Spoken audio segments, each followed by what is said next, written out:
Quiet, numbskulls, I'm broadcasting. Hello, and welcome to the podcast, So There I Was, which is how all great aviation tales begin. This is episode 65. You tight like onion. You tight like onion! with onion, ironically. Ironically enough.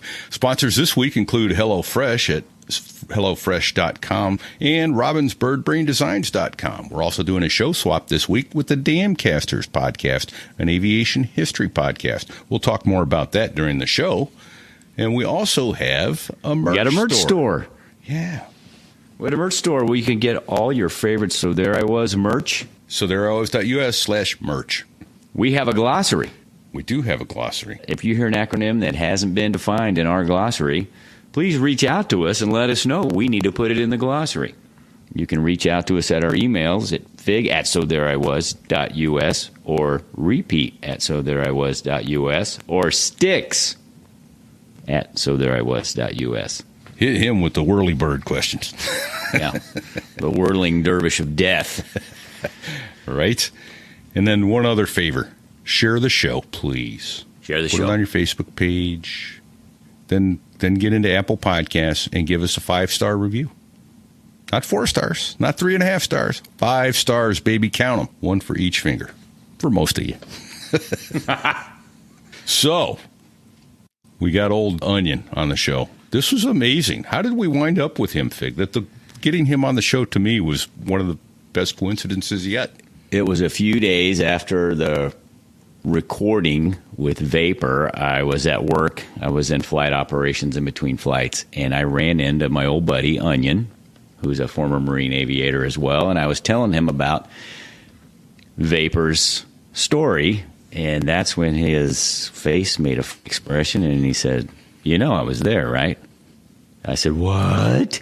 And he started telling me his side of Vapor's story, and I said, "Well, we got to get you on recording." And he goes, "Yes, you do." So that's how we ended up with Onion. We did, and he had several great stories. One that culminated with a Marine sergeant hugging him in the ready room. Yeah, infantry Yeah. sergeant. Yeah. And I'm going to tease that story with this. I'm surrounded by tanks. Yes. It was whispered over the radio. Onion to the rescue. They rock and roll. Great storyteller, another fabulous aviator, raconteur, and his stories are truly mesmerizing. They are indeed. Just when I thought the Vapor story was going to be the culmination of it, he had 2 other stories that just knocked me on my backside. Right? Holy cow. Great stuff. So let's get out of the way and listen to what he has to say. Here he comes. He's tight story like onion. Don't sit on the ejection seat, Hannah. At night, in the world's smallest cockpit, on the tanker, through the weather. Oh, and to the tanker crew who did that, thanks a lot. We really appreciated that. I'm just kidding. No, I'm not.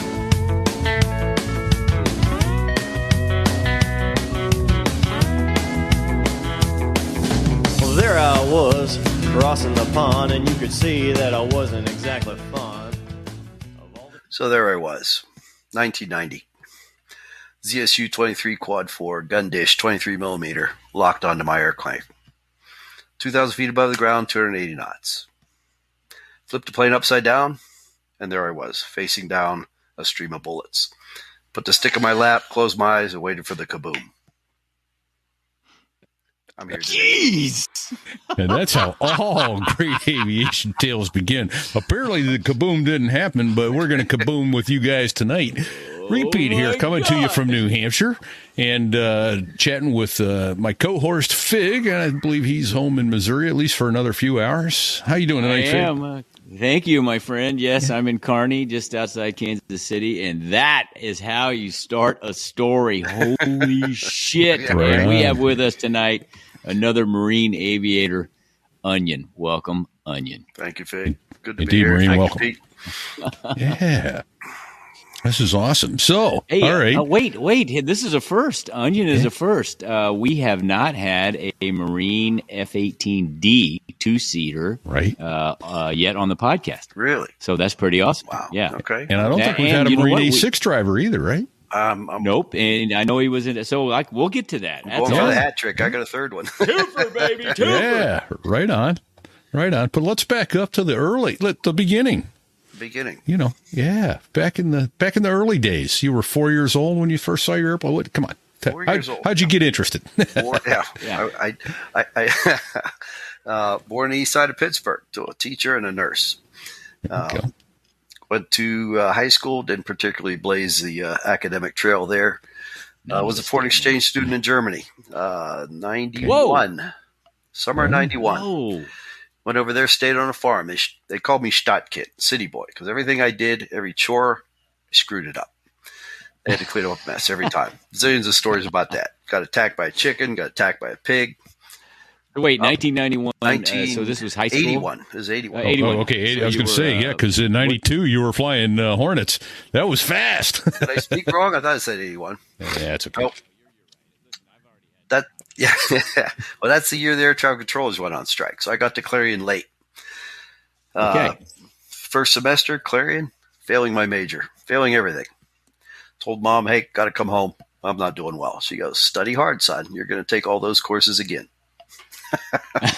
Ow. I got straight C's my first semester. Again, somehow had to bring that up. You know, what was the grade point average you needed? 2.5, getting a marine aviation. Right. And perfect. Got recruited, but there's been 4 points in my life that brought me to this. Four moments where people injected into my plans and changed my life forever. So find myself in flight school, sitting down here in Pensacola, Florida, looking around going, there's a lot of smart guys here. Wait, hold on a second. Hey, can we roll back just a second? Yeah, if I go too fast. PLC program, yes? PLC, yeah, 2 summers. Okay, all right, cool.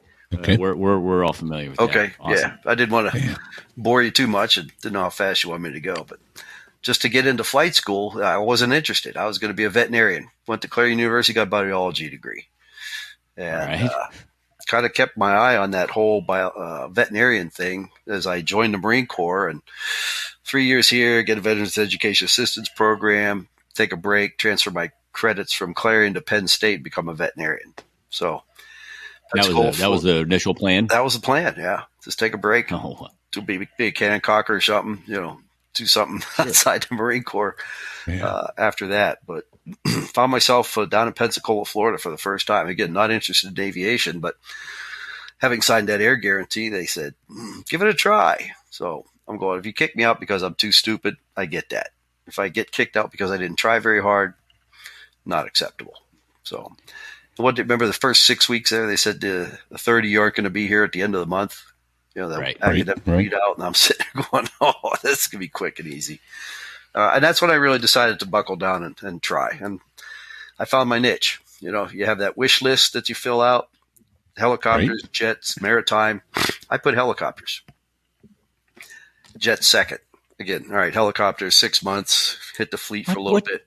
What the hell is wrong with you? I know. Why would you? I told you I was not interested in aviation. Just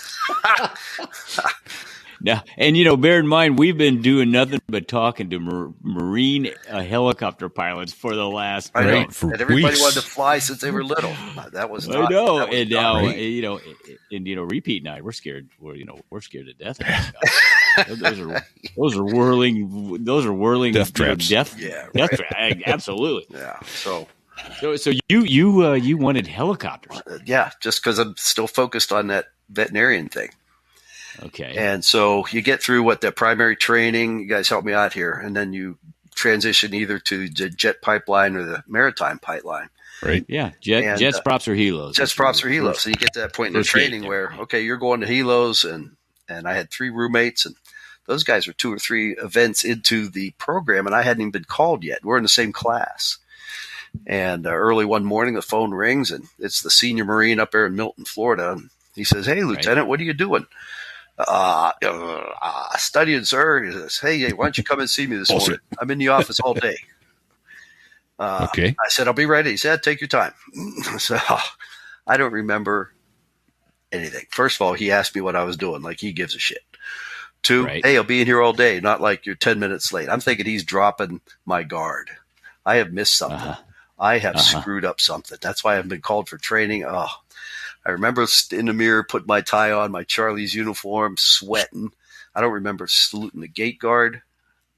Pound on the hat. Sir, Lieutenant Schweiger reporting. Come on in. Have a seat. I'm going, oh, this one's going to hurt. Have a seat. I'm sitting there like, sit down, Lieutenant. Sweating profusely. Okay, on this wish list at the top where it says helicopters, put a line through it. Initial that. Write jets. Line 2 where it says jets, put a line through it. Initial that. Write helicopters. OPTERS. Congratulations.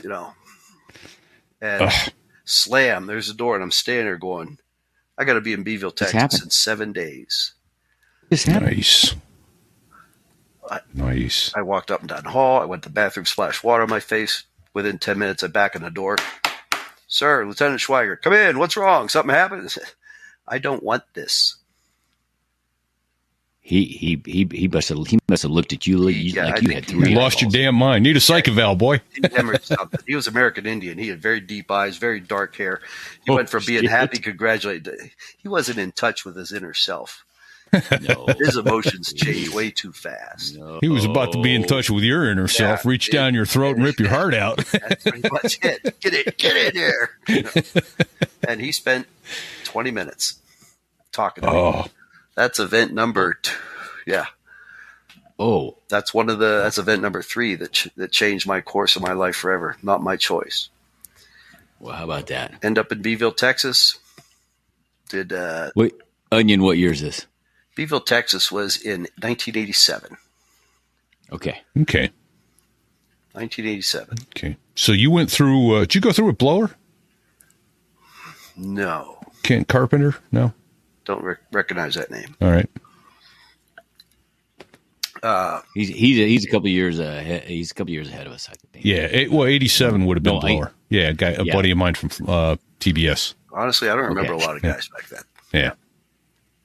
Whidbey Island for A6 training, Washington State. Dondale tour in August of 88, a week after Colonel Caddick crash. Remember the Hornet in the Air show? Pancake did, Yes. 75 instantaneous. Out of El Toro, yeah. I got down there a week after. First deployment, Iwakuni, Japan. A6s, right? A6s, yep. And that's where I got my call sign. Okay. How'd that come about? All right, let's hear that. So you guys know, maybe your audience doesn't, you get over to Iwakuni, Japan after going to Hawaii, Wake, land in Iwakuni, 3-day adventure across the Pacific. Yeah. 2-day safety stand down, unpack, course rules. Here's the base, first time deployed. And day 3, all officer meeting with the skipper. And he makes his announcements and makes his assignments. And he says, and tonight, 5 p.m., everybody meets at my favorite little Japanese restaurant. I'm buying all the fried rice. First round of drinks is on me. Mandatory, everybody. You first timers hook up with a second tour guy and find out where that restaurant is. So there we are. There I was in this restaurant. It sounds kind of like a yen roll. Piles of fried rice, beers, and whiskeys flying all over the place. And we roll the dice. Remember the dice cup thing? And Yes. Oh, yeah. Yes. Shit's Captain Crew. well, I had gotten out like $80 worth of yen. Yens back then were 280 yen per the dollar. I had 18,000 yen. Ooh, I lost the first dangerous. dice roll. Oh. Lady presented me a bill for 23,000 yen. I didn't have near enough money.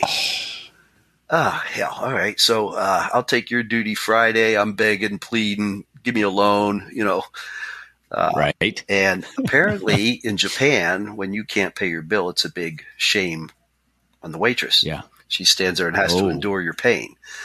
Oh, Yeah, oh. and I'm being boy. teased and harassed, and the price is going up, and I'm barely there. When she taps me on the shoulder, I spin around, and her finger meets my face and says, "You tight like onion," and she disappears with her head down. So I turn around, everybody's doing what Fig was doing. Half the guys are on their knees with tears streaming down their faces. I mean, they couldn't breathe. Tight like onion. What the? That's stupid. Many layers, can't squeeze juice out of, and Yes, and then That's what a call that's sign. how a call sign's born. That's it. Yes, that is great.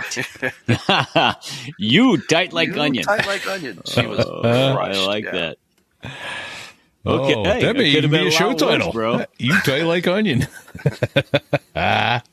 Love it. Absolutely love it. Holy smokes.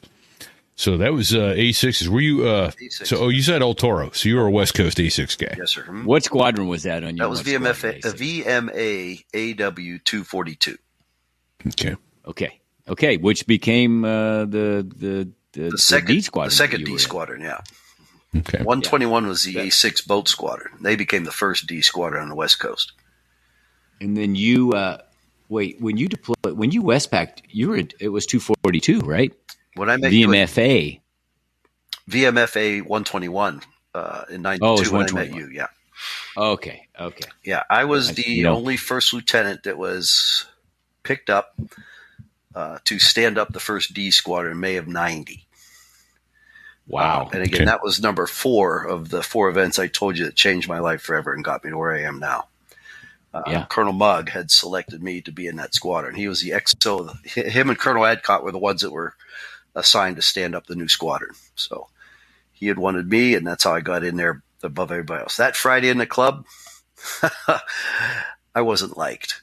Too many captains were not happy to get picked up.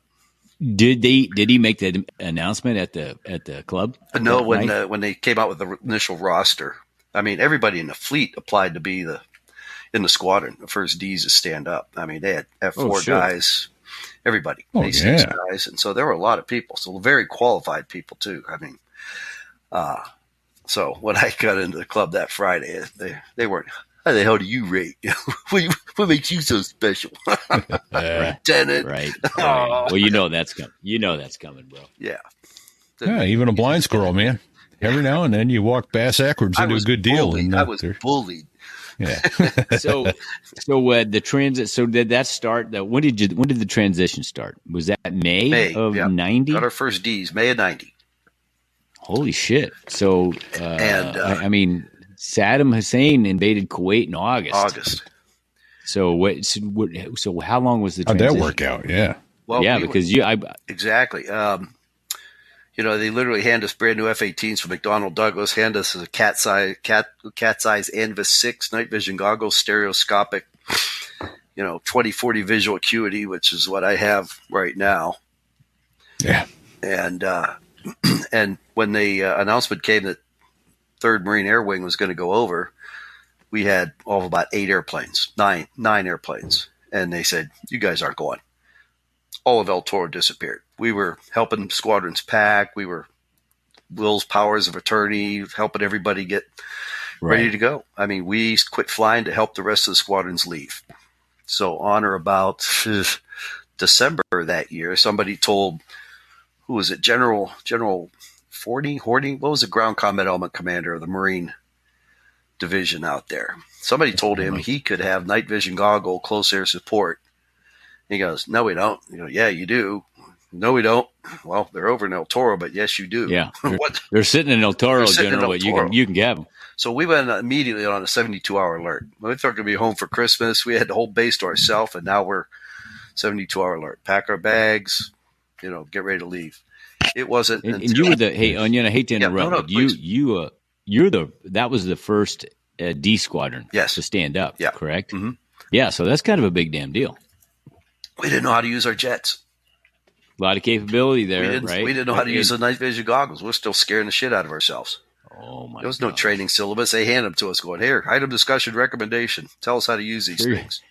Figure it out, man. Yeah, exactly. Right. Don't fuck it up. Man. Yeah, we were the last squadron in, first week of January.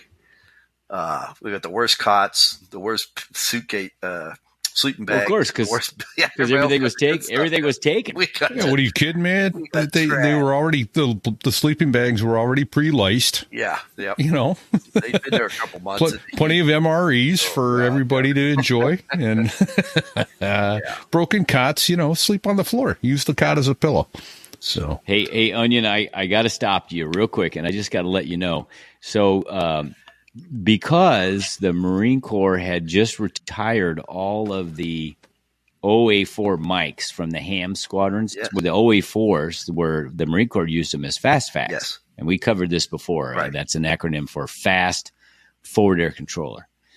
And I was in Hams 32 at Cherry Point for, I don't know, about 4 months or so while I was stashed before I started the RAG. And so I had flown it and actually got to deploy to the Yuma for 30 days and do some fast facts stuff, right? Yes. Uh-huh. Well, the Gulf War kicked off. I'm in the RAG as the war kicks off. We'd already flown all those airplanes to Davis Monthan to be wrapped up and put in. And that was the last A4 mics, OA4 mics was right there from Cherry Point. Yeah. So the guy that was the commander of the squadron, who was a major at the time, he was in my RAG class because he was transitioning to Harriers. Was that famous? It was famous. Yeah, okay. Famous called me at about 11:30 at night, which was really weird. And he goes, "Okay, you need to pack a bag and a shave kit for a couple of days. Because we're going. Well, I think we're going to the desert. We're going to start bringing the airplanes back. We're pulling them back out, and I think we're going to deploy. We're going to go fast facking." He goes, "So pack a bag and be ready to go." Of course, that never happened. Right, okay. Yeah. But that's so. Apparently, there was some message traffic going around because. You know, the only thing they had that was FAC A airborne was the Broncos, and we know how that went. Yeah. Until you guys Until we showed up, yeah. Yeah. So we started. There you go. The first couple of weeks was air interdiction, helping the Air Force and company hit targets up in Iraq, soften the battlefield. My first mission was a power plant, electrical power plant off the Euphrates River. I'm going to stop you right there. Yes. Air interdiction. Describe that because we have some listeners that aren't military. Thanks for so stopping. describe Yeah, what air sometimes, interdiction is. I forget the acronyms flow like they're part of my Hey, language. we don't even know what it is. So, you know, gotta take care of us first, man. That's really why I wanted to know. Call it like, prepping the battlefield. A lot of intel gathering, hit some high value targets. So if you can hit a power plant, it shuts down all the electricity, communications, air defense systems. So AI is air interdiction to disrupt the enemy's ability to defend. So we really weren't hitting tactical targets as we were hitting theater targets. Yeah. And we flew the night. F-117s is us is where we were. Laser guided bombs kind of thing, loadouts, fast in, fast out. So we weren't really part of the fast fact kill box that we're classically known there in Kuwait, that everybody knows that's what we were doing. And that's what we're going to do. So, okay. Yeah. So initially you were doing air interdiction, which is what any other attack guy which was everybody was doing. Yeah. Harriers were doing it up in Kuwait. Yeah. So I was the second. Hey, Onion, where were you flying out of? Where were you guys? Bahrain Island, Sheikh Issa Airfield. Oh, okay. Okay. Down there was an F-4 Wild Weasels unit down there. Air Force unit was also using that airfield. That's about all they could put in there. So, and the Wild Weasels were? The Air Force Recce F-4s. Yeah, reconnaissance, yeah. And they were also electronic, right? Like, weren't they? They didn't have quite the package the EA6 had, but yeah. Well, I thought the Wild Weasel guys were they would basically fly around and try to get a site to lock them up, and then they would try to kill the site, right? I didn't know any of their electronic tactics. jamming capabilities. yeah. I do think they had the. Very secret. Hush, hush. Oh, that's old airplane. It's gone. No, I thought the Wild Weasel mission was literally try to kill the dishes. Yeah, we get them to lock you up. And hit you with a Shrike missile or something like that. Yeah. Okay. Put a Shrike right down your radar nose. It was a kind of a hazardous job, but they were fast, and that's what they what they trained to do. Yeah. So Awesome. not until a week after right. we started into the kill box thing. A week after the air war started, then you started the kill box. Yeah, then we focused on Kuwait. Can you describe that? Yeah. Can you describe? You said kill box thing. I know what you mean. Yeah. And so does repeat. But can you kind of describe that for the average non? How did it all kick off, and why did you wind up in a kill box? And it sounds like it wasn't fun. It was so. It was fun with the Army and the Air Force kind of taking the Iraqi theater. The Marines were using Marine assets for what the Marines were going to do, and CNN told everybody the Marines were going to come in amphibiously from the Gulf. The division was down south in Saudi Arabia. And so they took Kuwait and made a checkerboard out of it. And these are 25-mile square designated on our maps. And then we called them kill boxes. So we would go up and patrol a kill box, get intelligence. Short story is you learn these kill boxes like your backyard as a kid. You knew where all the turds were. You know all the holes were. You know where the roots were. You knew where to play football, where you could dive and slide, where you're going to hit by a rock. We learned these things by heart. So when you go up there at night, you go, "Oh, that's new. Let's see where that leads to. Oh, look at that. He's buried himself." And so it was our job to pry him out of there with whatever rock eye or 500-pounders we had available. We carried typically white Willie Pete rockets, white phosphorus, 4-inch rockets that were 4 to a pod. We carried 2 pods, self-protect Sidewinder missiles, and 2 drop tanks. And we would be up in these kill boxes for half an hour patrolling. If there was nothing happening, we'd call to the TAC, Tactical Air Command and Control Center in the Marine Corps, and we'd move over to another kill box. And this is the way they deconflicted all the other airplanes up in Kuwait. So that we owned the kill boxes. They could keep planes from coming in. The AWACS knew where we were. Awesome. So this was kind of airfield separation so that we wouldn't have friendly fire or overlapping efforts. And the Willie Pete rockets were specifically for marking targets for other correct. Aircraft, yeah. So we would find are those them there? I'm trying to share them on the screen. That's it. There it is. Yeah. That's exactly it. You can see those at night. You can see a big white cloud during the day, but they would burn like tinkers on the ground. So even aircraft without night vision goggles and no other sensors available, the pilot with his own own eyeballs could see these tinkers on the ground.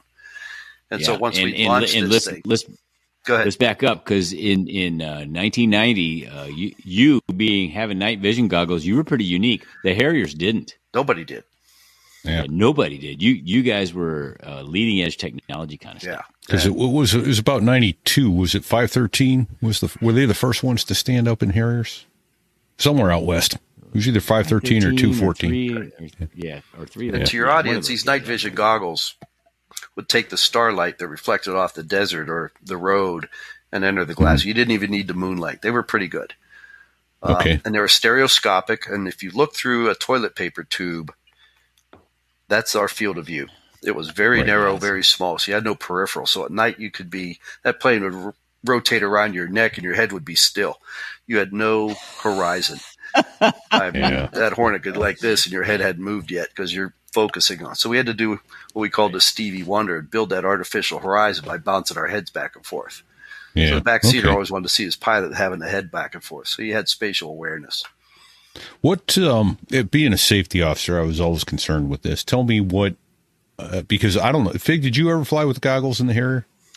Never in the Harrier. Yeah. C-130. I know you did in the C-130. Yeah. My concern is they put this extra, 3 pounds of gear on your head and then said, go ahead and eject if you have to with that. Was there anything addressed where you to rip them off? What was the plan?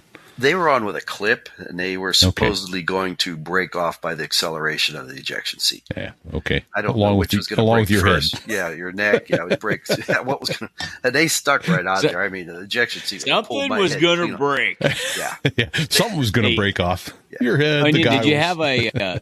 Did you have a battery pack for the tubes on the back of the helmet with a counterweight? Or no, the batteries were built into the block, and the lenses sat up high, but the glass came down in front of us. All right. Was there a counterweight required so that you didn't feel? No, that was right. Was it kind of nose heavy? It was. Yeah, where they gave us custom helmets that fit a lot tighter than the ones you had. I mean, they put these helmets on us that shaped our noggin, so the lumps in my head kind of held the helmet into place. It was. It didn't help. I bet you got so your neck muscles got a little stronger from carrying around a little extra forehead weight. But now I got degenerative disc, bone spurs, and arthritis in my neck. Okay, that's weird because that's just weird that would happen like that. It was the advent of that new technology. It was brand new, and they hadn't worked out the bugs yet. Yeah, right. Well, what could go wrong? Yeah, right. Yeah.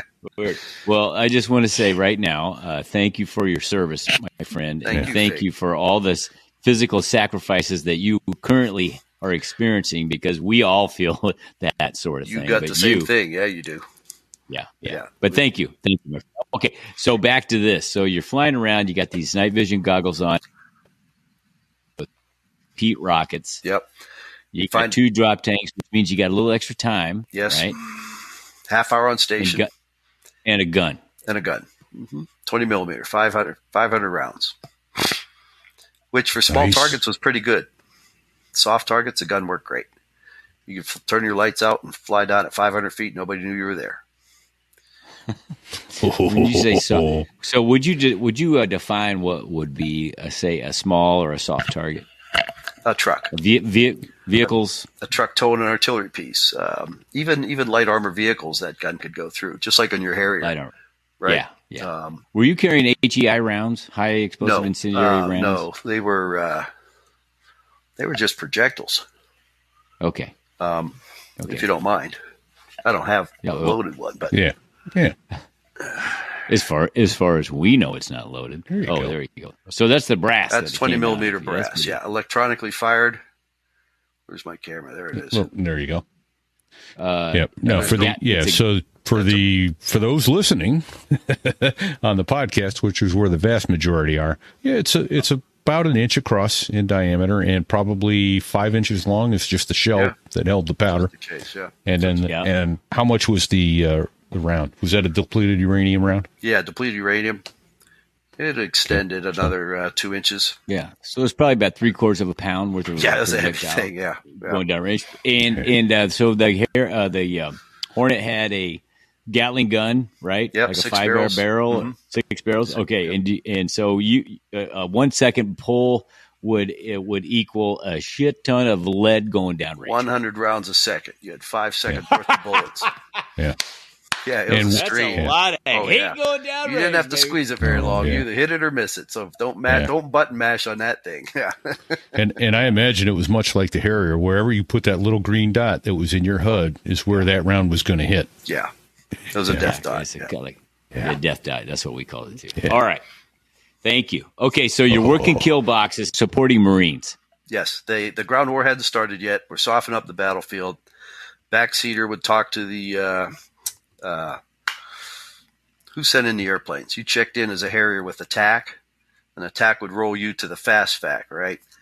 In the command and control system. And then I would be responsible for terminal control, getting a section of Harriers. The DASC. The DASC. That's it. The DASC. That's the word I'm thinking. Yeah. Direct Air Support Coordinator. So the backseater would usually talk with the DASC and relay to me what airplanes we had, what ordnance they had, once we found a target. So when we found a target, we'd tell the DASC, we have targets. And here's what they are. We request this, request that. Need rockeye, don't have rockeye. We have 500 pounders. Okay, we'll make do with that. You bring them in. You can either see the target real easy, give them a coordinate, fly them in there at high altitude, or when the ground war started, they need to be lower for more control. Keep the Marines on the ground safe. So then we used a lot of the white phosphorus. White phosphorus used a lot at night to mark targets as well, because you could see those at night. So that's kind of the tempo of ops. And we did 2 a day every day for 45 days. We tried a surge ops for 4 days. That was 3 flights a day. That was exhausting. We did surge ops when the ground war started. So 3 times a day for 3 or 4 days was the regiment. A lot of work. Yeah. So you were what was the average schedule for you? You would fly. You go in around 5 o'clock, have dinner, wait for the sun to set, take your first mission early evening in the dark sky, hit the tanker for a top off, and go to the kill box by, I don't know, be there by 7. It was December. The days were shorter. Got dark early. Yeah. And you start working, and you'd hit it and go to the tanker after a half hour on station, fill up, go to another kill box for another half hour. So each mission was about 2 hours long. It was 200 miles from the bottom of Bahrain Island up to Kuwait. So it was a half-hour trip on up there. So we were airborne for 2 hours. And then you come back and do it again. Were you so you say come back and do it again? Come back, land, take a nap, get some food, fly the next mission 2, 3, 4 o'clock in the morning, whatever the heck you're doing. So you would you were flying every day, every night, or every night? Every night. Okay. Wow, that's high tempo. What? Yeah. How many airplanes in your squadron? 12. And that was pretty standard for fighter squadron, right? Yep.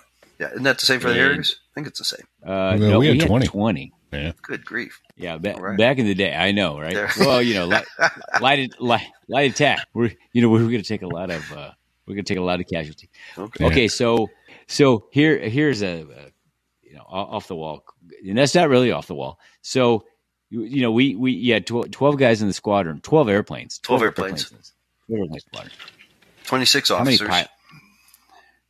So 13. How many pilots? How many pilots? How many? 13 or 14 pilots, I think. Yeah. And then the same amount of. So did you call your backseaters Wizzos or Rios? Yeah. Weapons sensor operator. Yeah. Okay, and those controls. guys, did they come from F4s or A6s? Were they brand new guys? What was their background? All the above. Yeah, mostly F4. The first squadron we stood up wanted to have a wide base of knowledge. So we had F4 backseaters for the fighter role. We had A6 BNs for the tactical air to ground role. As the years moved on, we started getting new guys coming in. But yeah, mostly F4s and A6s were the Wizzos. And they didn't have a training program. They went through pilot training up until the part where you had to fly the airplane. And via VMF T-101 there in El Toro had a 2-seat F-18 with a stick and a throttle in the back that they would teach new pilots with. So the 2-seaters in a rag, the guy was sitting in the back, the Wizzo would. So he learned the HOTAS, hands-on throttle and stick system. We get these brand new F-18s, they got 2 hand controllers, one that fits the left and one that fits the right. So for the first time, these guys are having to use a different set of controls. Oh, boy. Yeah, and so it was a big learning curve. And like I said, we didn't know how to use these airplanes with special weapons, the night vision goggles back in the summer of 1990. We're still figuring these things out. So just when we got called over. To be completely clear, the Wizzo in the rear cockpit had 0 flight controls. 0 flight All he controls. had was sensors and... He could flap his arms. They didn't work real well. Yeah. All right. So he had a voice actuated pilot. Right. Yeah. He wanted to go somewhere. He just had to command it like Siri. We were the old modern day Siri. Yeah. Voice actuated autopilot. Love it. Oh. All right. So I have previous knowledge of a story that you relayed to me in a few weeks ago when you and I saw each other in ops. And just for our listeners' pleasure, Onion and I have a history. We got history. However, when I saw you a couple of weeks ago and we had this conversation, just a chance conversation. Mm-hmm. This is so bizarre. Talk about a small world. Oh, I know. I told Onion about the interview we had just done with Vapor. This will dovetail nicely, though. This will dovetail real nicely in it. Oh, my gosh. Absolutely. Yeah. In fact, you know what? Let's do this. Let's tease it. Come back and hear the coincidence that is Big telling the Vapor story to Onion in flight operations as soon as we get back from this. Did you know HelloFresh offers more than just delicious dinners? Now you can skip that extra grocery store run by adding snacks, sides, and more to your weekly order. Simply shop HelloFresh Market and choose from a curated selection of over 100 items. Whether you're looking to eat well, reach your food goals, or simply save time, HelloFresh has you covered. Their menu features calorie-smart and protein-smart options, as well as new vegan dinners to choose from. HelloFresh makes it easy to enjoy flavorful recipes that leave you feeling satisfied. With HelloFresh, you can have it all: free time and fresh, tasty food. They take care of the meal planning and deliver the ingredients, so everything you need to whip up a delicious meal arrives right at your door. And speaking of variety, HelloFresh offers 40 recipes to choose from every single week. Say goodbye to boring meals and hello to exciting new flavors that will keep you inspired in the kitchen. When you need dinner fast, don't settle for delivery. Think HelloFresh. Their fast and fresh recipes are ready in just 15 minutes or less. Plus, HelloFresh is 25% cheaper than takeout, so you can enjoy delicious meals without breaking the bank. Featuring quality proteins, fresh produce, and plans for many lifestyles, it's no wonder why HelloFresh is America's #1 meal kit. Join the millions of satisfied customers who've transformed their dinner routine with HelloFresh. Go to HelloFresh.com/SoThereIWas50 and use the code SoThereIWas50 for 50% off, plus free shipping. And if you're still not convinced, let me share my personal experience with HelloFresh. We initially received it as a gift, and our first meal was pork tacos with mango salsa. Was it ever a revelation? It was absolutely amazing, and we've been paying customers ever since. So, why wait? Go to HelloFresh.com/SoThereIWas50 and use the code SoThereIWas50 for 50% off, plus free shipping. That's an incredible offer you don't want to miss. Say hello to HelloFresh and goodbye to boring dinners. HelloFresh, America's #1 meal kit. Here at So There I Was, we're proud to welcome back as a sponsor Robin's Bird Brain Designs. Looking for a unique and thoughtful gift? Well, look no further. At robinsbirdbraindesigns.com, they specialize in custom slate coasters that are sure to impress. Imagine having a set of coasters personalized with your squadron logo and call sign, or even your aircraft tail number and instruments. Whether it's for your aviation enthusiast friends or a special someone in your life, their custom coasters are the perfect way to show that you've put some thought into getting that something special for someone truly special. But it doesn't stop there. They can also create coasters with any organization logo and printing that you desire. From military units or sports teams, they've got you covered. Their high-quality coasters are made from durable slate, ensuring they'll stand the test of time. So why settle for ordinary gifts when you can give something extraordinary? Visit robinsbirdbraindesigns.com today and let them help you create custom gifts that show just how much you care. Because when it comes to thoughtful presents, they've got your back. And finally today, what do crafting wooden propellers, B-1s, and Empire flying boats all have in common? Well, they've all been featured as subjects on a great aviation history podcast I want to tell you about. It is called The Damcasters, and every week host Matt Bone interviews a new guest about aviation's history, from when Pontius was a pilot through today and beyond. No topic is off limits on The Damcasters, so if someone fell off a rock and got a decent hang time, it may well be an episode. So far, Matt has welcomed historians discussing the intrepid female balloon operators of the 1800s, pilots of photo recon Mosquitoes, A-10s, and the F-117 Alpha stealth fighters, and tours of some of the great aircraft museums around the world. Brought to you in association with the fantastic Pima Air Museum in Tucson, Arizona. Join us as the Damcasters take flight to some of the most incredible tales from aviation's surprisingly long past and exciting future. Subscribe today at thedamcasterspod.com. That's TheDamcasterspod.com or wherever you get your podcasts. Okay, so we've teased it a little bit. We recorded with Vapor about a week ago.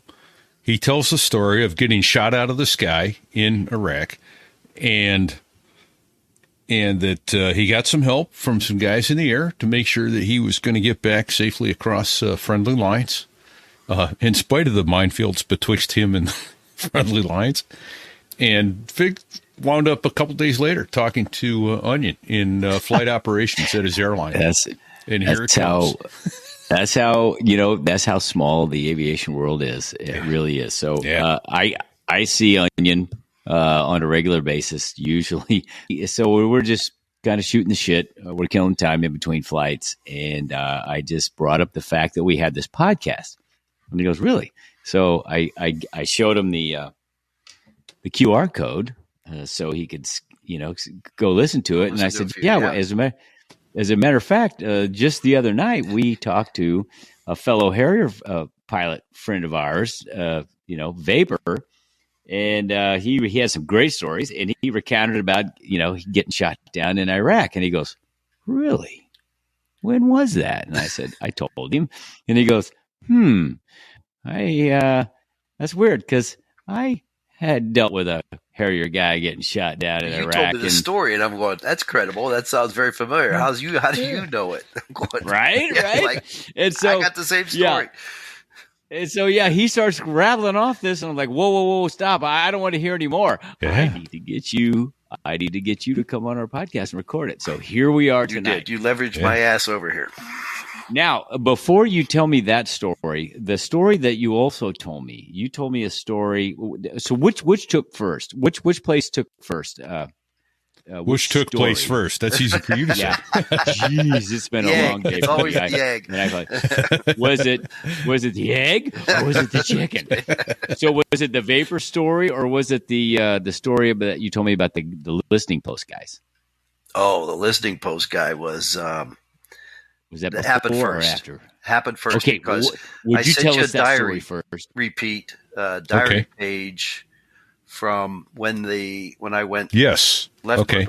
If you pull that picture up, and the next day it was the ground war had started already because the Marines were on the move, because that's when they evacuated Kuwait. The Iraqis took all the vehicles and the toilets and the kitchen sinks, and the next day after that Harrier was shot down was when the Iraqis left Kuwait City. There it is. So they're in my diary fig. February 26 is the date on that thing, I think. Feb 26, It 1990. 1991. Yeah. Of all the things I did that day, it says I went right to right with a Harrier on fire. Okay, wait. So that took place before the listening post? No, the listening post happened first. The ground troops, the Marines hadn't moved across the border yet. Okay. All right. Well, remember the night of tell Kafji? The big Kafji raid, the Iraqis came down in tanks. So let's bring our listeners up to date on the historical part of the battle, and then I want you to tell the listening post story because that's really okay. So again, we're running kill boxes. Some of the troops found out that they could listen to our squadron comment on HF radio, and our squadron frequency was 121.0 VMFA 121. 121.0 is squadron common. So we talk to each other in various kill boxes or when we're working together or just quiet night. And the night the Kafji raid happened, the famous Kafji raid, the Iraqis came in, a big surprise attack into, I think, Saudi Arabia territory. They took over the town of Kafji. At the same time, they did a couple other maneuvers with tanks and armored personnel carriers across the southern border of Kuwait into Saudi Arabia, and there was a Marine lookout post, kind of a forward guard, if you will, usually accompanied a corporal in a jeep and a couple of lance corporals and a radio, and they would sit there at night just making sure there were no surprises. If I remember correctly, I was on my way up to the tanker when we were hearing all this chatter on the radios about the Iraqis on the move. And so we still had to hit the tanker and top off. So we're gathering kind of intel. We end up going to our kill box. They have Kafji covered. Everybody's kind of got it all sealed off until we hear on the radio, hey, we need help. This is Corporal. And he fizzed his name out. And it's like, hey, get off the radio. This is our squadron. This is Smith. This is Corporal Smockatelli. This is Corporal Newton. We need help right now. We're surrounded. Like, who the hell? Who is this? We use some other words, but we kind of went, all right, what's this? What's your problem? What's your issue? And so when he talked about these vehicles that came down and surrounded this little cement building he was sitting on about 3 stories high, that Iraqi tanks and armored personnel carriers had surrounded them, we had to go find out. So we asked what the coordinates were, and we flew over there. And there was a small building, and there were tanks around it. Oh, no shit. Well, okay, that's credible. Where are you? We're in the building. I think they might come upstairs and find us. He's whispering in the radio. Who's they? These are Iraqis. they're out of their so the Iraqis are out of their tanks, stretching after a long drive and enjoying some cool, fresh night air, and they're milling around these tanks outside. And we need to see where these troops were. Well, they want to give away their position, so we said, shine a flashlight. You got a flashlight? Yeah. Put the lens in your hand. Turn the light on. Put your palm up. Put the lens in your hand. Turn the light on. So he did. And that little red glow in the palm of his hand showed up in our night vision goggles, bright as could be. Now we knew exactly. It looked like a solar flare to you. Yeah, guys. it was like when the Iraqis light up a cigarette, it looked like that. Just this big plume of light that shows up. And they were lighting up cigarettes and everything. When he turned that light on, we found them. So to get the Iraqis back in their vehicles so they wouldn't go up and discover these Marines, we lobbed a Willie Pete rocket at them. Poof, it blossomed up. Get down, boys. Here comes a Willie Pete rocket. So the Marines were well covered in the cement building, and we got the Iraqis stuck in their tanks so they wouldn't be discovered. But now we had to get these tanks called the DAS, 500 pounders, Rockeye. Nope, doesn't work. The tanks are right next to the buildings like that. Yeah. You need something else. Yeah, we can't. Yeah, what do we have? Called the AWACS. AWACS. They have A10s. We need some A10s. They had two A10s. They were about bingo fuel, but they had enough to come over. They hadn't been used to this point because there was nothing going on for them, and so they were more than happy. So we flew over to where they were coming from, radar rendezvous at night, turned our lights on. Do you see us? Yep. Join our wing. Two A10s on the wing. Follow us. And we drove them right up. Here's the building. The Marines are on the top of the building. Don't hit the building. Have at it. And they couldn't see. They didn't have night vision goggles, but their IR Mavericks could see the tanks. So one by one, they started hitting tanks with laser Mavericks. Yeah, the Marines are getting showered by tank turrets and pieces of hot shrapnel, but they were happy to be suppressed. So hallelujah. Yeah. Just that a lot of IR stuff. Maverick was a badass weapon too against a tank. Yeah, So that thing would Maverick. Yeah, that thing would penetrate the armor of a tank, send a depleted uranium rod through the tank, incinerate everything inside there through overpressure, and then, like you say, blow the turret off. The turret would fly 40 feet, 50 feet. Yeah. The bullets on that thing, you hit metal hard enough and impact that much energy, it turns it molten.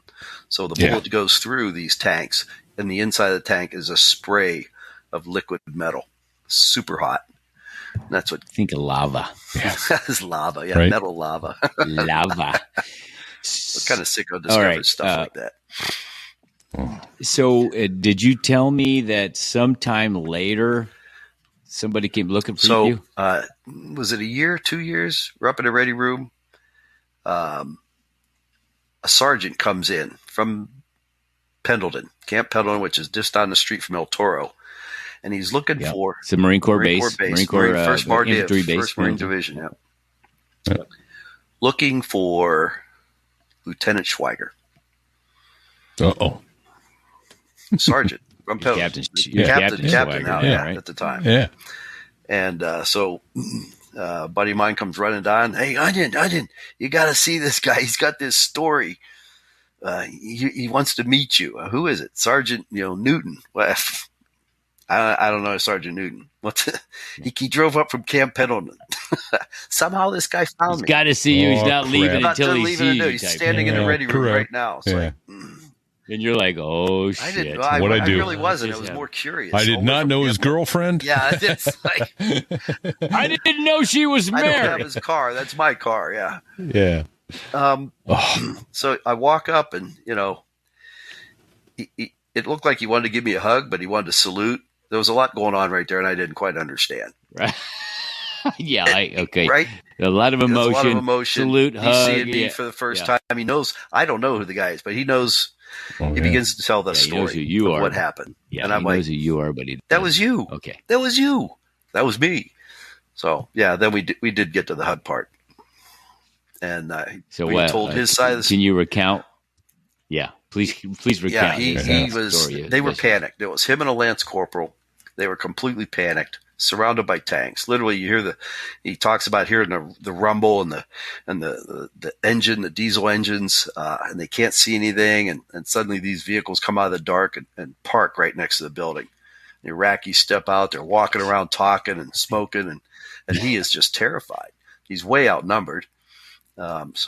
And he's calling back to the division or the battalion he's worked for, going, "Hey, what do you have? Where, it's going to be a few minutes before we get a group together." What their quick reaction force just wasn't up to speed to do an Iraqi tank. So, are you kidding me? QRF for just tanks wasn't ready. Yeah. So they were left alone. So they thought, well, let's call an F-18 since we've been listening to them for a couple of months. The poor man's back on the ground. They were easedropping on you guys to kill the time, right? Yeah, to kill the time. Listen to air battle going on. Yeah, listen to these. And it saved their damn lives. These Marine officers prepping the battlefield they're going to be running across. So one night they just used, resourceful Marines. We did stuff over there we never trained for. And a Marine that has the initiative and the knowledge and just being Marines, they'll make it work. And I think the delay was us really couldn't believe it was him. That's a great story. Yeah. Right? Thank you. I love that. I love that story. That is awesome. Yeah. Well, and it could have been somebody else. I actually heard a story recently and I tried to get the guy to come on, and he bagged off on us, but he was over in Afghanistan, and they were trying to get him to drop, and he wouldn't drop, and they're trying to get him to drop, and he wouldn't drop. And it turned out that he was actually the guy that was trying to get him to release a weapon onto a political rival in another building. So yeah, they had again being resourceful, but this was Afghani, obviously, worlds and decades apart. But you can have a family feud and everybody's shooting at each other, but when an American shows up, they're all going to shoot at them. Yeah. Well, okay, so that was, I don't know what date that was, but that preceded when you met Vapor going the other way in a fireball. Yeah, you met Vapor on the radio one night. I wasn't the one on scene until, Vapor was talking to somebody else. That's somebody else. Tell us how your day went until that happened. Okay, well, how'd you get there from here? Yeah, I want to give a shout out to our deceased friend Ross Scanio. He was the F-18 pilot that was with Vape on his wing. Okay. Ross did a lot of good work for disabled veterans, kind of a Wounded Warriors thing. He was a stunt pilot. Here's to Ross. God bless you. Here's to Ross. Ross, meets. Semper Fi, bro. Cheers. The word went out to the DASC, launch a SAR, AV-8B, Mayday, I've been hit. Coming in from Kuwait, heading south. Ross, I forget who Meat was flying with. Unimportant. Hang on, I might have it. Keep going. And he is joined on this Harrier that got hit by a man portable. Cronin? SA-7. Cronin? Assassin? Yeah. Could be. Yeah. Major yeah, Cronin. That's it. Because I told Vapor that we were going to have you on, and he's going, Scanio or Cronin? Okay. And I said, no, another guy. But, he was there that night with you. Yeah. He probably didn't see me. I'm sure he didn't hear me because, again, 121-0, our squadron common is who I was talking with Meat. Yeah. We need help. He's in trouble. He's been hit. Come off the tanker. We pour on the coals, and we are the speed of heat, trying to get to this Harrier because we think. Can you define speed of heat for speed of heat? It's the speed at which jet fuel burns, and it's accelerated out the tailpipe. It's fast. So you're leaning back on the seat. You got your left foot on the throttle, and you're standing. Left foot, I'm doing a stand. I'm doing a back arch. Putting everything I can, ramping downhill, zero. Bend those throttles forward. There's a 19-foot flame coming out of the back. All of the hair I had on my head now got blown off. That's how I'm bald now. Yeah. Yes, sir. All right, thank you. And came off at 15,000 feet from the tanker. Meat says, "Hey, we're here at 8,000 descending. We're at 200 knots. Harrier's gliding. He's dead sticking. Oh, he's still airborne. Okay. He's still in the airplane. Okay. And so backseater picks it up on the radar. Flight of 2. I pull on pure pursuit, which means I'm going to meet these two airplanes nose to nose. And so as we start 10 miles, 5 miles, 2 miles, I look up and there's this cloud coming across the sky. It's like, and there at the end of that cloud is a black cloud Harrier with fire from the wing root back. I mean, he's shit. engulfed. And it's like, whew. And you know, sometimes you see something and go, "I look like a Harrier on fire." What? And then, whoa, that was Meat. He almost there goes us. Meat. Yeah, Meat just blew by. I wasn't even paying attention to him. I almost got like, whoa, you know. So boom, back to idle, pulling a stick, loop back around, pick those guys up, and I remember Meat saying, you know, "You got to stay in, you got to stay in." And I guess Vape, I didn't know it was his call sign. Vape's like, I got to get out. Meat's like, "No, 5 more miles. You could make it. Just stay in the airplane. You're fine. You could make it. We're with you." And yeah. So just for our listening audience, Vapor was asking, "Let me know when I'm across friendly lines, and Yes. then I'm going to jump out of this thing because I forward edge can't of the control battle, it anymore." Because he's Yeah. dead sticking So this heavy Harrier that has no hydraulics. He's Right. fighting this airplane. He wants to get out because I'm sure in the rearview mirror that plume of fire behind him was just terrifying. He's getting brighter and brighter. Brighter and brighter, warmer and warmer. It's Weird. making its way up. My ass is getting hot. Yeah. He's probably leaning forward and everything. Yeah. Yeah. And it's just a dead stick. I mean, he's going slow because it's like 200 knots. He's just descending slowly through 5,000, 4,000. And, you know, now we're seeing AAA bursts coming out of the ground. And I'm going, he's going to get smoked. So shit. I told Beats, I said, "I'm going to fly ahead, draw fire." So I just ramped down out in front and just did these, you know, weaving, cycling, figure eight, kind of a modified scat maneuver, if you will. Yeah. Orthogonal maneuver. Yeah, maneuvering the Ooh. vertical and horizontal Word of the plane. day, Hold on. orthogonal. Right? Orthogonal.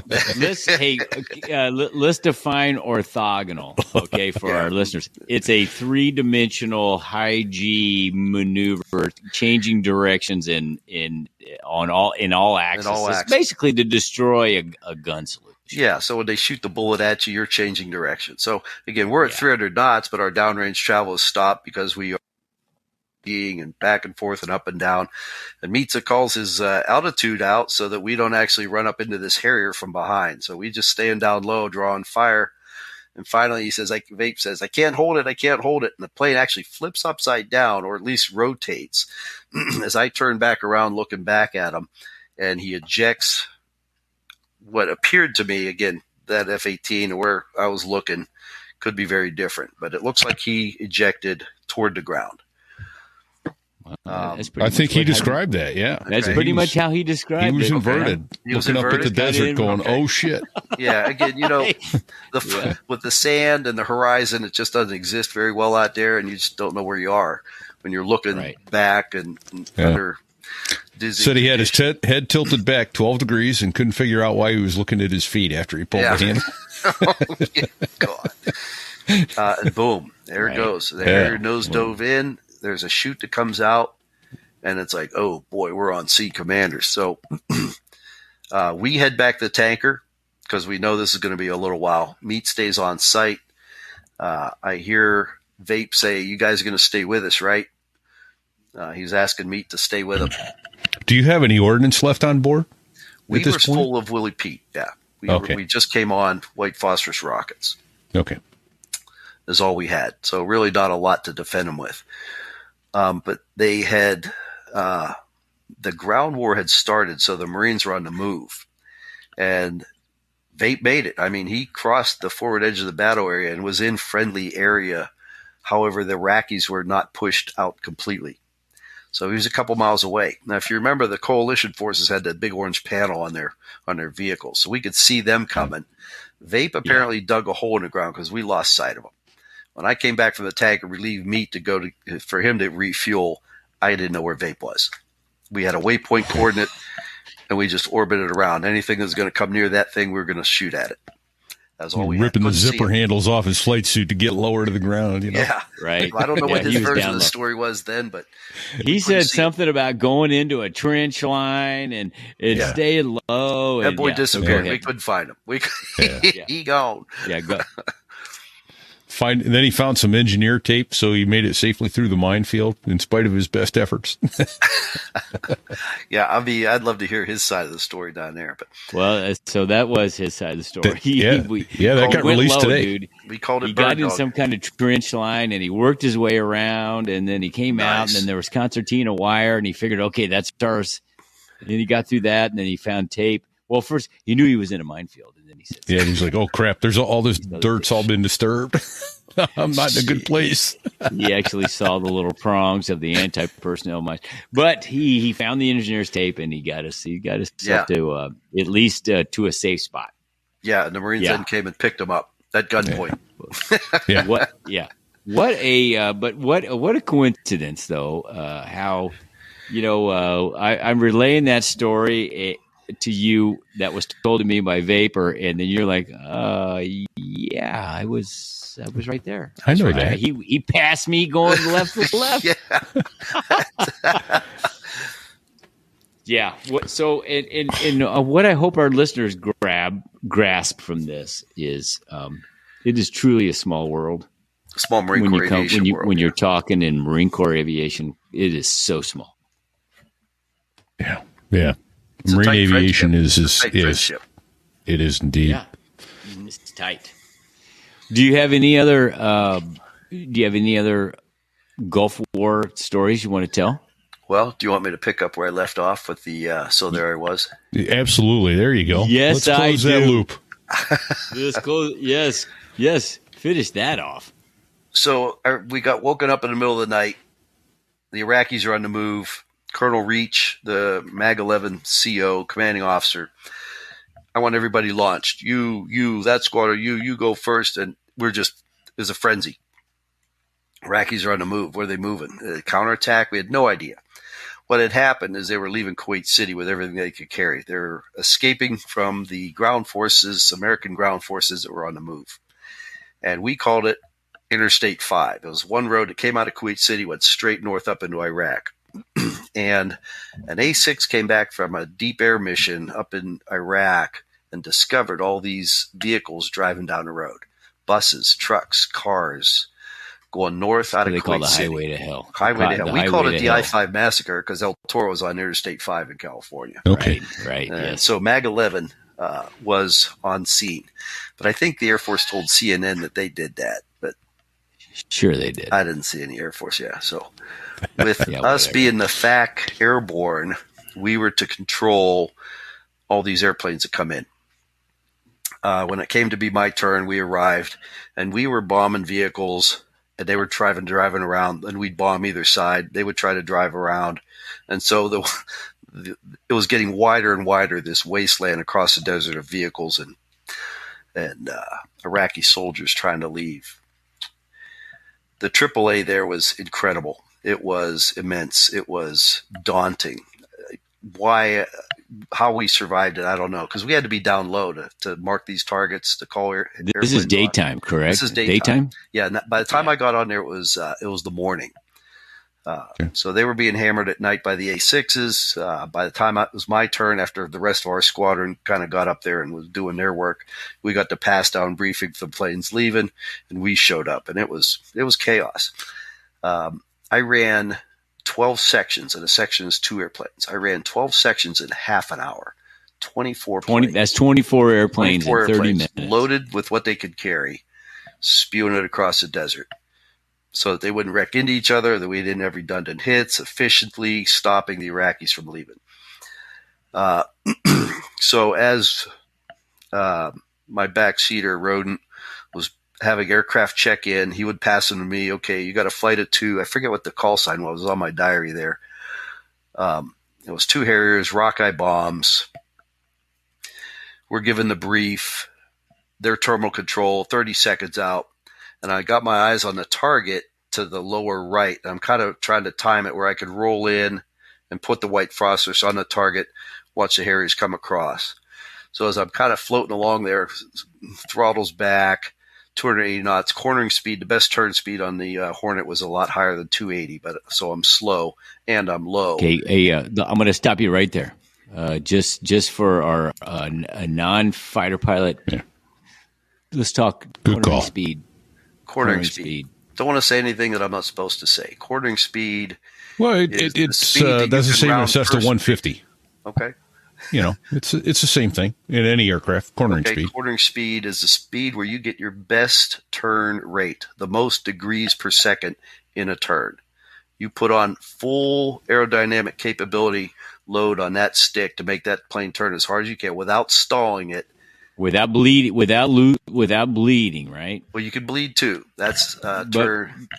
It's your best energy turn, best sustained cornering turn. Best sustained pitch rate. Yes. It may not be the tightest turn you can make, but it's the most degrees per second at the speed. Thank you. Okay. I'm below that. So I'm not going to get the performance I need. You're below that. I'm below that. And so, hey, wait, listen, I know where you're going with this, but okay. let's just back up. I want you to tell our audience why being below cornering speed when you're in a threat environment is bad. Bad. That's a bad thing. So you're in a boxing ring and you're the slowest one there. That's bad. Well, there you go. Okay. Yeah. Okay. You're going to get hit. He's faster than you. He can predict you. You can't get out of the way fast enough. He's quicker than you. So if we were to get shot, you can't turn. That's a great analogy. So all of a sudden we get the warning on our radar warning gear, RWR. A little dash has a G on it, means gun dish. So the ZSU-23 Quad 4 was a Russian-made gun, had 4 23 millimeter cannons, 10 rounds a second, Fig? 20 rounds a second? It's a pretty scary piece of equipment. Yeah. Throws a lot of lead. Very fast. And it's radar guided. So the Iraqis knew not to turn the radars on because we could shoot harms at them. So this guy was watching us, pointed it, flicked the radar on, locked us, and shot within short order. He wasn't out there scanning. They optically picked us up and aimed it and turned the radar on, locked us, and shot immediately. So as I get this delete nuisance, I have to roll the plane upside down. I look up to the ground to where this is just to kind of check 6, and out of the ground is a herd of fireflies. Just a group of lights swarming out of the ground. He shot. These are tracer rounds. These are tracer rounds coming at you. Muzzle blasts. I can see the muzzles. Boom, boom, boom, boom. The flicking of the lights, just like right. The torso twist. This is it, bro. Full afterburner, stick in the lap. Hold the stick in it. You saw it on Top Gun Maverick. The stick goes into the chest, but the plane is below cornering speed. So the flight control surfaces give me everything they got. The plane's upside down. It's shuddering. The plane is shaking. And I remember having my head back going, these bullets are going to just shred this plane clean off my body. And I literally had my eyes closed waiting for that plane to explode. Terrifying. That's terrifying. It actually happened too fast to be scared. I'm sure you weren't scared at the time. You were like, you're just reacting, but I am terrified. Listen to this fucking story, right? Yeah, I had nothing to play for the next 3 seconds to save my ass. I'm terrified. So after a few seconds of, hey, I'm still here, unload the stick, and there's brown. It's just brown. And I look up almost to straight up above my head is the horizon. I'm parked right down there. Full afterburner, diving to the ground. I'm really about to do the Colonel Caddick thing. Yeah. Thrust idle, stick back in the lap. What kind of altitude are you at? Well, he started, he said you were 2,000 or less, feet? Right? Not high. Yeah. Backseaters. No. You were not high. You were fucking low. He's not saying a sound. And again, 40 degrees angle of attack. That plane is just pancaking toward the desert. Now I, for the first time, focused on my rad out. 800, 700, 600, 500, 400, 300, 200. And it levels off just under 200 feet. Yeah, I start to climb out. God. I'm passing almost 180 knots, 200 knots, 250. Delete radar gear says there's a G at my 6 o'clock. So as I'm coming up through 400, I push the stick over again. Negative G. Bunt, right over top. Bunt. Give it the wall of bullets. Give it the bunt. Let the rounds go over your head. Oh. That's it. So I hit the light above my head. Now I'm pissed. Now, Yeah. Now it's time to turn around and go deal with his asshole. So the Harriers now have passed the target going, yeah, no mark. I'm going, new target.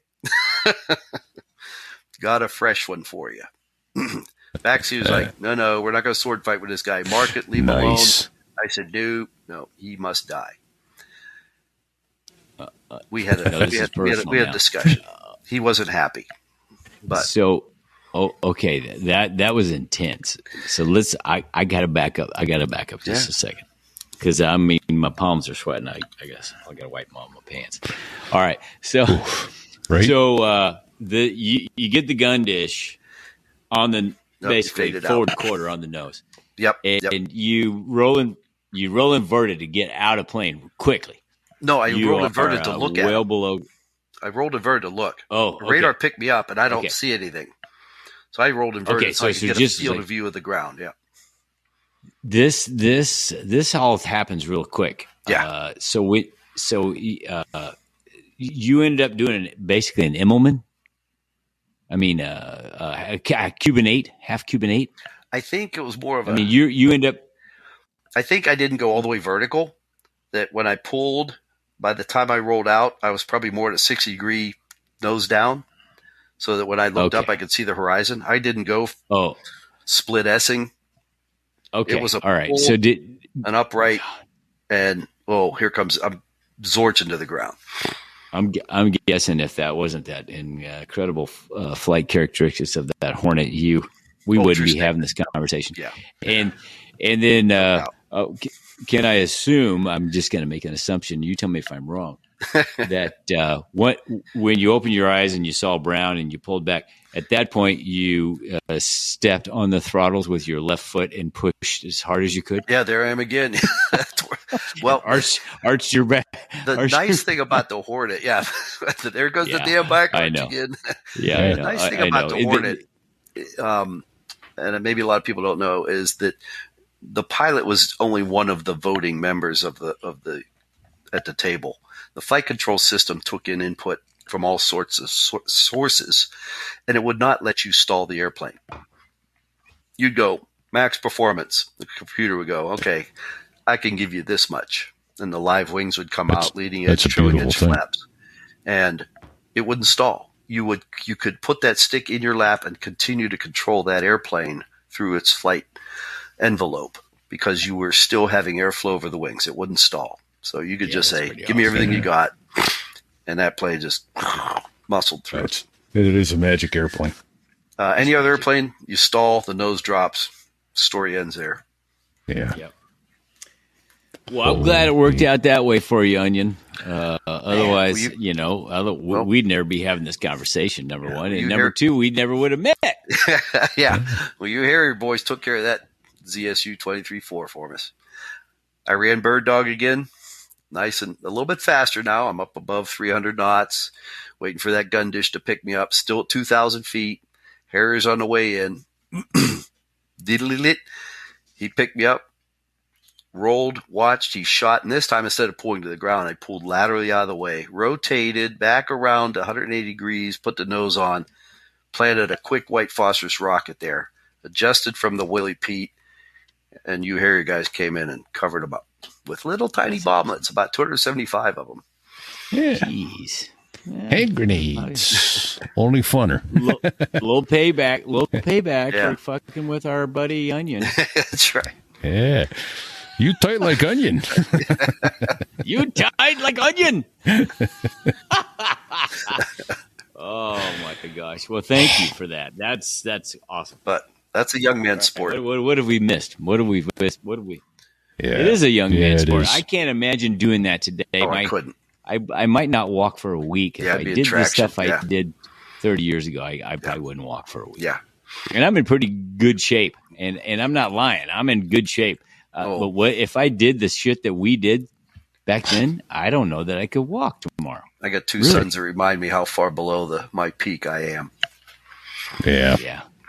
Listen, that fighter pilot stuff is a young man's sport. It really is. Mm-hmm.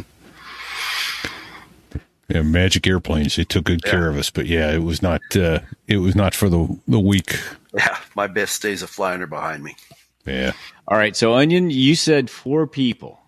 4 people changed your life's course. Did we cover all? Yeah, 4? I'd like to say I'm a self-made man, but there were 4 people that interfered with my great plan. The first one, obviously, my parents. When I told them, all right. So I counted your parents. Okay. And then I counted the hold on a second. Senior Marine who made you go Jets. Made you go Jets. Yeah. Right? The Native American that Yeah. made you go. They gave you. And then Colonel Mugg, the XO that stood up the Colonel Mugg, they F-18. got you to the F-18. So where's the 4th? The 4th one is in primary flight training. There were 3 subjects: navigation, aerodynamics, and engineering. Remember engineering? Yeah. How an airplane flies. Remember those 3 courses you had to take? Aerodynamics engineering. Aerodynamics engineering. Yeah. Aerodynamics. Yeah. Now again, I studied my butt off, but I had no aviation knowledge at all. A lot of these guys going through that school already flew before, so they had a good idea. So, I went to the aerodynamics test. I got a C on the midterm, and I failed the final. You're guaranteed gone. You failed the test. There's plenty of guys behind you who want to be where you are. You leave next. So when you fail a test in the military school, you line up in alphabetical order outside the hall, and the instructor will call you in one at a time and go over the test with you. So you're just like lower than low. Yeah, I knew this day was coming. I never viewed that I could make it through flight school. It's very competitive. So now it came. So back to plan A. Here comes vet school in a couple of years. Yeah. All right. we know how that worked out. So with my last name, I'm the last one in line. And the instructor was Captain Champion. I don't know his call sign. He was a pilot teaching in Florida. And we sit down at the test. Okay, Lieutenant, question number 3. Read the question to me, and you pick C. I said, well, all the answers are wrong, but C is the closest one. He's like, no, there's a correct answer on it. All right, let's move on to question 10. Same thing. We did 4 or 5 questions. You read he says, where are you getting? Okay, finally I was frustrated and I have nothing. Okay, look, the calculation for aerodynamic drag is this. If you say we're doing and I drew out this problem, and he, what the hell is that? Right? I didn't teach that. I go, well, that I know. That's why all your answers are wrong. But that's the equation you use. Okay, Lieutenant, let's pretend something for a second. If I teach you that the world is flat and the oceans are pouring off the edge, and I write a test question, what shape is the world? Square, rectangular, oval, or flat? What's the right answer? Flat, sir, but flat's the right answer. Why? Because I taught it in class. Oh, for fuck's sake. Question number 32. You answered A. You even raised your hand in class about this question. What did I teach you in class? Well, D. Yeah, I told you were all screwed up in class there, Captain. Yeah, you told me D's the right answer, but that's not the right answer. You know the right answer, but you chose A. You know more about this shit than I do. That's why we review the test. What are you doing for lunch? You're taking the test. Taking another test, I think, sir. Taking the test again. Quit being smart, you dumbass. Quit being smart. Just answer what I taught in class. So go get a Coke, get a Snickers bar. Meet me here in 15 minutes. I got to go get permission to retest you. Oh. Beautiful. Saved me. Changed my life forever. Captain Champion. Isn't that something? Hey, quit being a dumbass smart guy and just take the test. Take the test. Yeah, I know. That's it. Wow. Well, thank you, because you know what? That's life lesson number 1. Amen. And, right. And we all recognize that. Well, when I say we all us naval aviators that went through that bullshit. You had to play the game, and there were guys. Listen, man. You know this as well as I do. There are guys that are so smart, that are smarter than the people that are teaching it. Yeah. And they know the right answer. Like you. and they had to dumb it down so they could pass the That's test. the test. Yeah, right. When did I ever have to do that? When did anybody? I never knew that was a thing. What is that? Yeah. Well, it's military. You got to dumb it down to the lowest common denominator. Come on, bro. I know now. There's I know Navy now. guys. There's Navy guys. Hey, there's Navy guys involved in this. I know, so right? I was all you got to 22 years old, really so- slow down for those guys. Yeah, right. Yeah. So Onion, thank you. I listen. Listen. We've had a bunch of your time. We're coming up on an hour and a half. you did it already. Look at that. Yeah. I know. And listen, first of all, repeat, simplify, my friend. Yeah, man. Thank you for serving our country and serving our country in the United States Marine Corps as an aviator. Is there anything that we're leaving out that you want to talk about? Because No, it's holy shit, you've already talked about some awesome stuff. there's Yeah, a yeah. whole lifetime of stuff, but Well, then we'll have to have you back. Plain and simple. yeah, I got a whole photo album here. Full of There my you go. career in the Marine Corps and stuff I did as a Well, kid that brought me to this so- place here. I've already asked him offline, repeat, if he'd ever had his hand on the ejection handle, and he said he actually never had his hand on the ejection handle. Then he started telling me about this gun dish story. Right. I'm I like, never grabbed the handle. holy, Couldn't grab the handle. You were too busy yanking on the damn stick, hoping you Yeah, weren't going to hit the full desert air he didn't have a flare. free hand. Holy sh- He had one hand on the throttle Yeah. and one hand on the stick. Yeah. How could you reach for the Yeah, ejection well, handle? I can't Well, grab the ejection It's a handle. good thing that your Wizzo G-locked, or he might have inadvertently punched you out, right? Yeah. I mean, Because he G-locked in that, he correct? G-locked. He might have Yeah. pulled the handle. Yeah. Yeah. How many G's you think you were pulling in that scoop? Oh, there wasn't much because we didn't have the speed. Yeah. Okay. No, it was alpha angle of attack limited. Full alpha. But it was G totally, limited. you went from totally being relaxed to totally max performing the airplane, Yeah. which is if you're not ready for G's, that can Oh, surprise you. 4 G's will lock you if you're not ready. Yeah. if you're not Especially ready. for a guy that's not at the controls and doesn't know what's about to happen. Yeah, He he can't probably had prep his for head it. down, checking in the next section, and I'm terminal control, and he's all of a sudden, You may have pinned his helmet Oh, yeah. to the headrest of that No, radar. Right. I put his face in his own Bang, lap. zoom, boom. Yeah. Absolutely. Oh. All right. All right, well, do this for us. Do this for us, Onion. If we've triggered some thoughts, make some bullets of some other things that happened on missions, funny shit. Hey, let's ask real quick. Marine Corps Officer Candidate School. You went there twice. Yes. What's Dumbass. the funniest thing? What's the funniest? Yeah, you It's me. dumbass. Yeah, I know. What's the I've already funniest thing? proven I'm What's not the real funniest adept, thing you the saw? brightest bulb in the tree, yeah.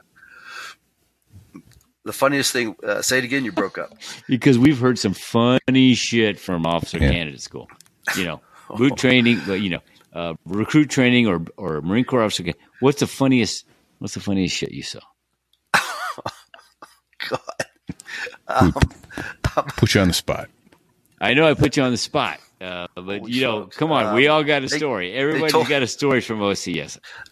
They I know told, you got one. They told candidate semen not to be a waste of sperm. They had some kid that was doing the hippity dippity on one of the obstacle courses because he was afraid to climb the wall or something. I mean, every day was the funniest thing in boot camp was the drill instructors. Those guys are absolutely hilarious. The shit they Yes. say. Oh, absolutely. That's the, Right. Right. And I'd know, like to, right? They I'd make like to Dave laugh. Chappelle and Jerry Seinfeld look like amateurs. Every time It's they a hit a one-liner, stand-up comedy hour 24/7. They'd say something, Yeah. they'd look at me, and I'd be over there or boot laughing. camp. Yeah. I mean, it is. I It got in really trouble for is. laughing all the time. I mean, I was miserable. It's, but Right. they'd say some shit. I'd And you start had laughing. to be careful. You had to be careful because the shit was funny. Hilarious. Wipe that smile off your face. I can't, Sergeant Instructor. Yeah. Yeah. There you go. Joke All right. yourself. Not with my hands. Yeah, that's stuff. Not with my hand. I'm nuts. Yeah. All right. Well, I'll tell you what. Then it is time. Let's land this plane for now. But, geez, Onion, thank you for your service. That was fun, Pete. Semper Fi Marine. Semper Oh, Fi, yeah. sir. God bless you.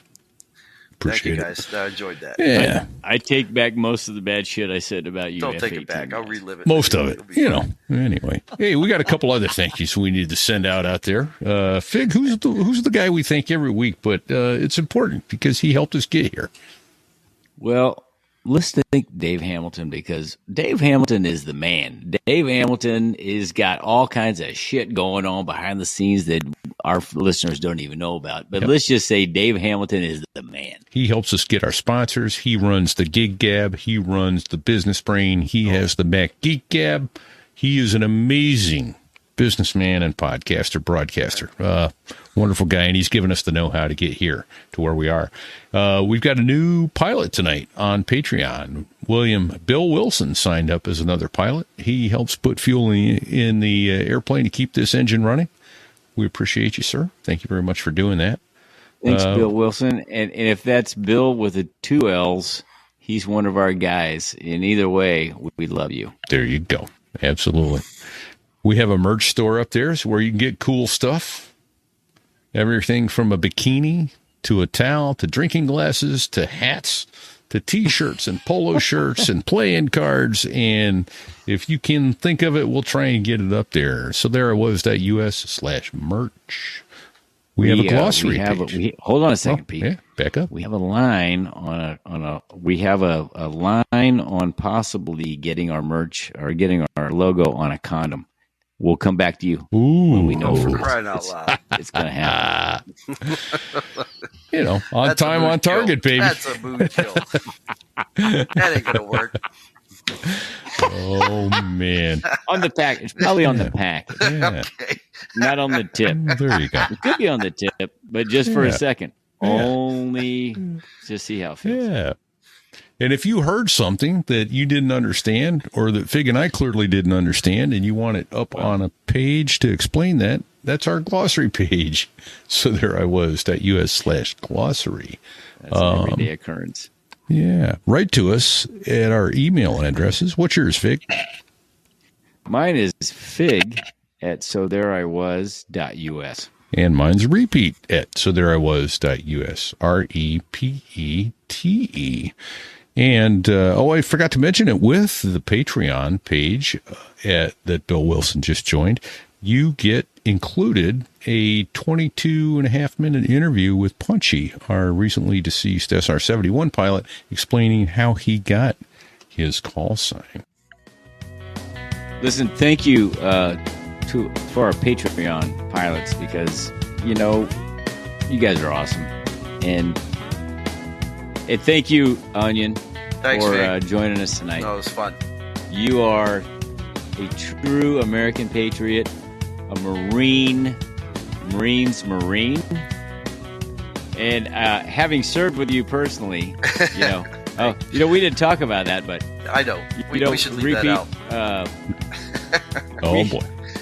We shared a job. We kind of shared a job in Westpac, the two of us, and we coordinated so we could fly our asses off, and we covered each other's stuff totally.